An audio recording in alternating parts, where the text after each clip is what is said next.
Well, welcome to week 2 of our Puzzled by the Bible small group series. We had a great week this past weekend here at First West, and I would encourage you and your group that if you had not yet had the opportunity to memorize the narrative, the overarching meta-narrative of the Bible, that you should take some time in your group and go ahead and memorize that. I know for me personally, it's a great opportunity that wherever I read in the Bible, I put it in the context of where God's overarching plan is, and it helps me get an idea of where things are flowing and where they're going in whatever book I'm reading. This past week, we started off with an overview of the Bible. We learned that God created us to be in relationship with Him, that it was originally God and righteous man in paradise, and we were supposed to be walking with God in right relationship.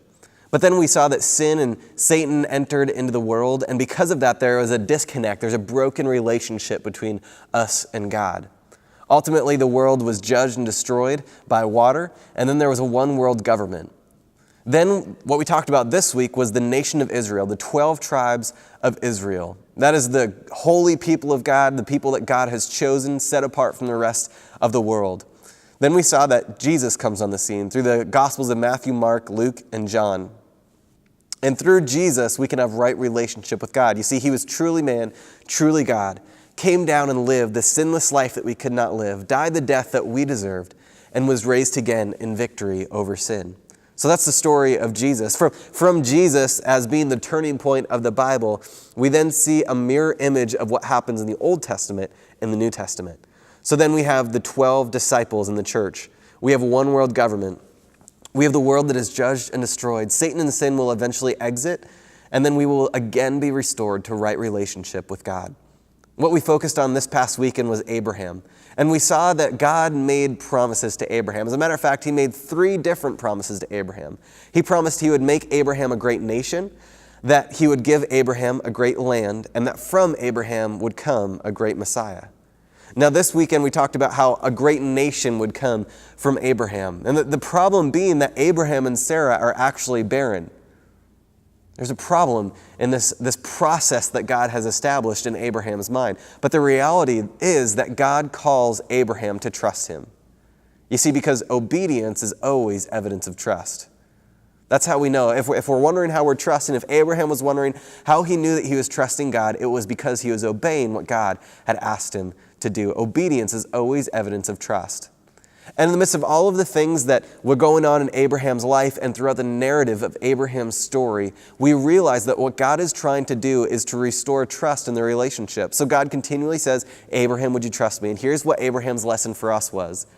It's that if you lean in to your pressures, then the promises of God will fade. But if you lean into the promises of God, then the pressures of this life will fade. This week, we're going to be looking at 2 different points of application for our lives going forward this week. Our first one is going to be that obedience is always evidence of trust. And the second one is, if you focus on God's promises, then your pressures will fade. So let's jump into our first point, which is that obedience is always evidence of trust.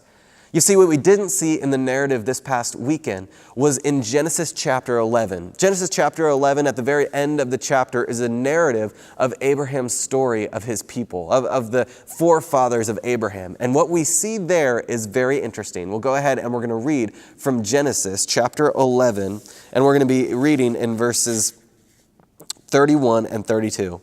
It says this, Terah took his son Abram, his grandson Lot, son of Haran, and his daughter-in-law Sarai, the wife of his son Abram, and together they set out from Ur of the Chaldees to go to Canaan.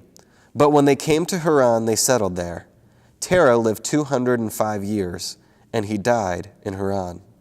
You see, Terah almost made it to the promised land, to the land of Canaan.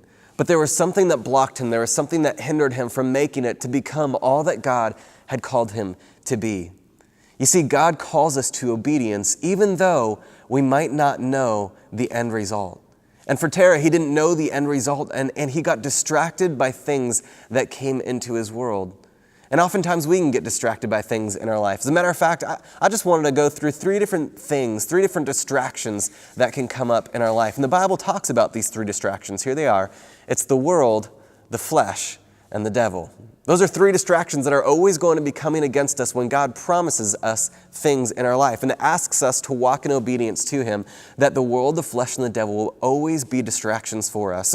So let's get these one by one so that we can understand better what that looks like in our lives. You see, the world is a distraction from God's calling in our life. Whether it's a new car, a new cell phone, new clothes, a new house, all of these new things that we continually want to consume in our life, all of those things are distractions from God's ultimate plan.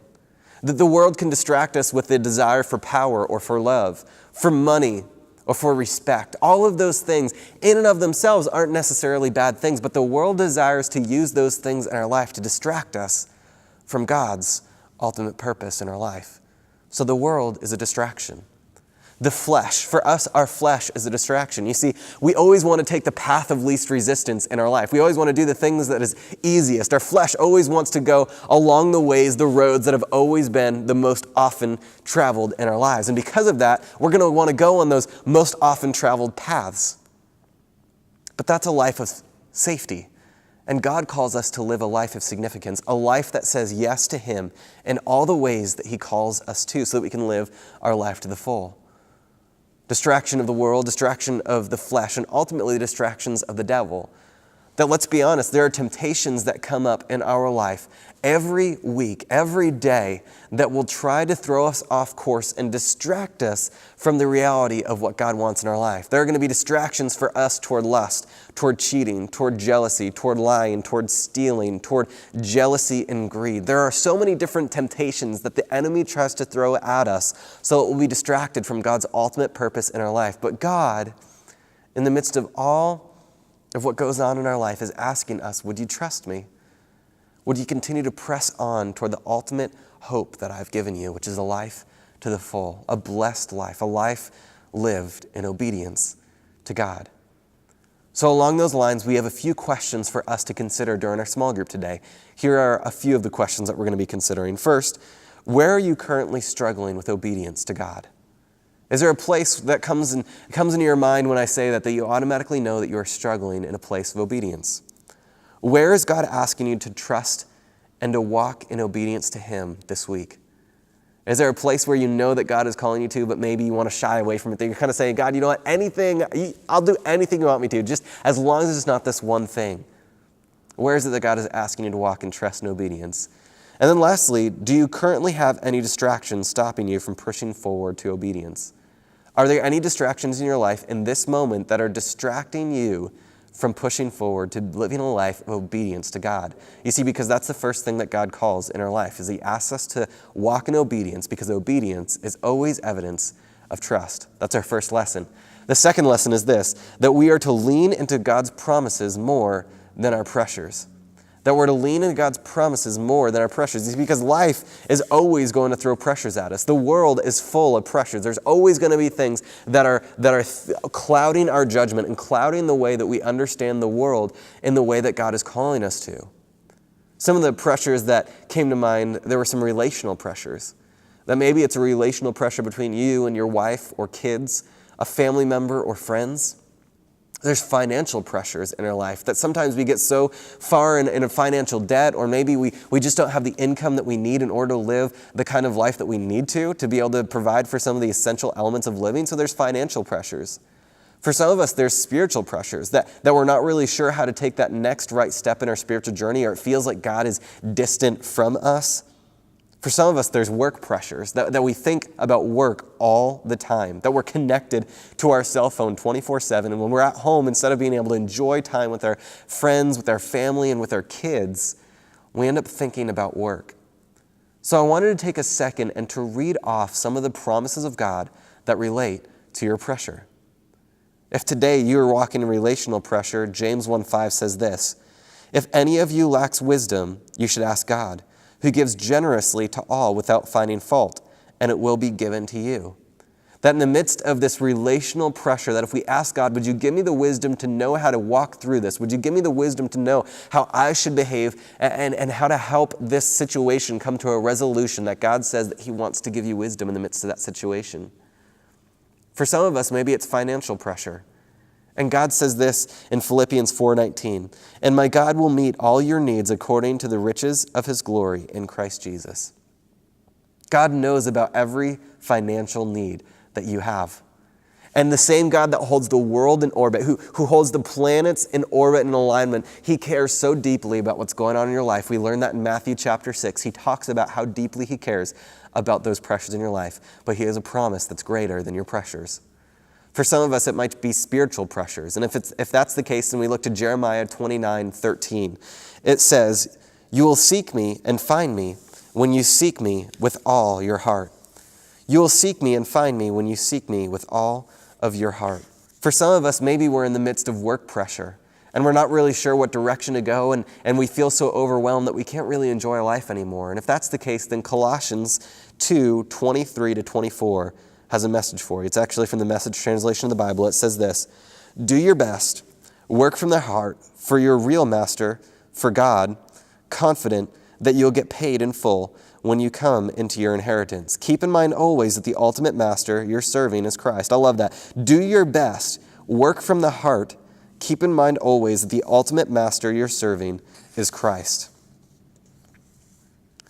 Here's the reality. It's that whatever pressure you're facing in your life, that God's promises are bigger.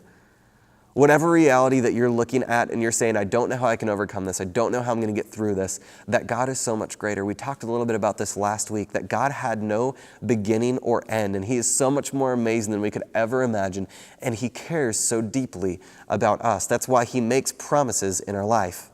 And here's the truth that we learned from Abraham and Sarah. It's that if you lean or if you focus on your pressures, then God's promises will begin to fade. If you look at everything that's going on in your life and you say, "I don't know how I'm going to get through this. I don't know how I'm going to work through this. I'm not sure how this is going to happen. I'm overwhelmed by the reality of everything that's happening in life," that God, in that moment, is saying, would you focus, instead of focusing on your pressure, would you focus on my promises? Because I can tell you I'm so much bigger. I'm so much more awesome than you ever could have hoped or even imagined. And when I say that I want to bless you, that I want you to live a life to the full, I mean every second of it. I mean every word of that. He cares so deeply for you. So some questions for us to think about this week. What is one promise of God that you need to capture and focus on this week? What is one thing that through this week you can keep in mind, that whenever a thought pops into your mind, that whenever an idea pops in your mind and you feel so overwhelmed by the weight of the world that feels like it is just collapsing on your shoulder, what is one promise, just one? What is one promise that instead of focusing on that pressure, that you can focus on the reality of God's love for you and your life? The second question is this: what is one promise you can encourage someone else with this week? You see, it's not all about us. But there are people in our world, there are people who God has brought into our reality so that we can encourage them. What is one promise that you can encourage somebody with this week? Maybe it's a text, maybe it's a phone call, maybe it's an email, maybe it's a handwritten letter. Whatever that looks like, would you take the time to encourage somebody? Show them the love of God this week. Well, we've had a great week this week learning about God's truths for our everyday lives. I hope that you're able to learn and apply with your group this week. Next week, we're going to be coming back and we're going to be talking about the sermon series. And may you put into practice all that God has for you so that you can truly live life to the full this week.